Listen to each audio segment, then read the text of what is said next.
নমস্কাৰ hi hello' বন্ধুসকল সমাগত ৰঙালী বিহু নাই সেয়ে সকলো আগতীয়াকৈ ৰঙালী বিহুৰ শুভেচ্ছা জনাইছোঁ। আমি পাণ্ডু বিহু সন্মিলনী মালিগাঁৱে 64 সংখ্যক ৰঙালী বিহু উৎসৱ উদযাপন কৰিবলৈ ওলাইছোঁ। সেয়ে আমি আজি মঞ্চৰ লাই খুঁটা আমাৰ স্থাপন কৰা হ'ব। আৰম্ভণিতে গামোচাখন গলত লৈ লৈছোঁ,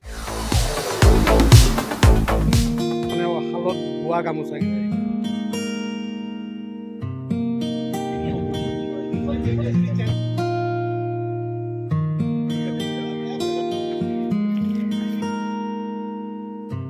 আমি এইবাৰ ৰেলৱে ষ্টেডিয়ামটো ৰেলৱে কৰ্তৃপক্ষই দিয়া নাই, সেইকাৰণে মালিগাঁৱত থকা আমনি মন্দিৰৰ ওচৰত আৰ্চাৰী ফিল্ডতে আমাক বিহুখন উদযাপন কৰিবলৈ দিছে।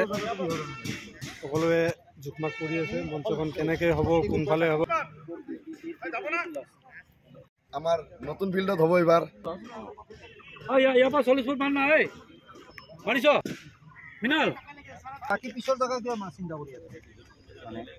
আজিৰ শুভ মুহূৰ্তত প্ৰাক্তন সম্পাদক দিগন্ত বৰুৱা দাদা, কাৰ্যকৰী সভাপতি মুনিন শইকীয়া ডাঙৰীয়া, তাৰপিছত আৰু প্ৰাক্তন সম্পাদক আমাৰ আছে কাজল দা, আমাৰ মেগাজিন ছেক্ৰেটাৰী আছে, খাদ্য বিভাগৰ বছ। খাদ্য বিভাগটো আপোনালোকে গম পায়, খাদ্য নহ'লে নহয়, খাদ্য মেইন, নহ'ব খাদ্য নহ'ল। ইতিমধ্যে আমাৰ CPO ছাৰ আহি পাইছে, তেখেতে আমাৰ লাই খুঁটা স্থাপন কৰিব। আমাৰ মালিগাঁওবাসী ৰাইজ সকলো উপস্থিত আছে।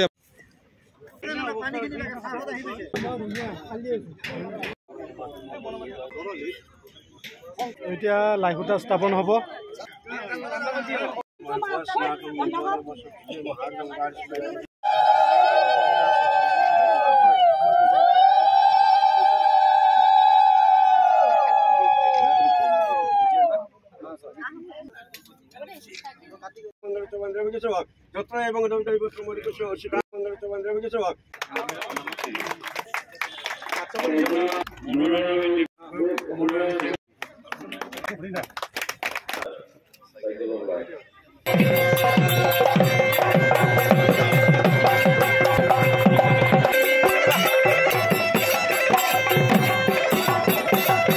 লাই খুঁটা স্থাপনৰ ভিডিঅ'টো আপোনালোকক দেখালোঁ। ৰাতাই বিহু উপভোগ কৰিব আমাৰ ইয়াতে আহিব।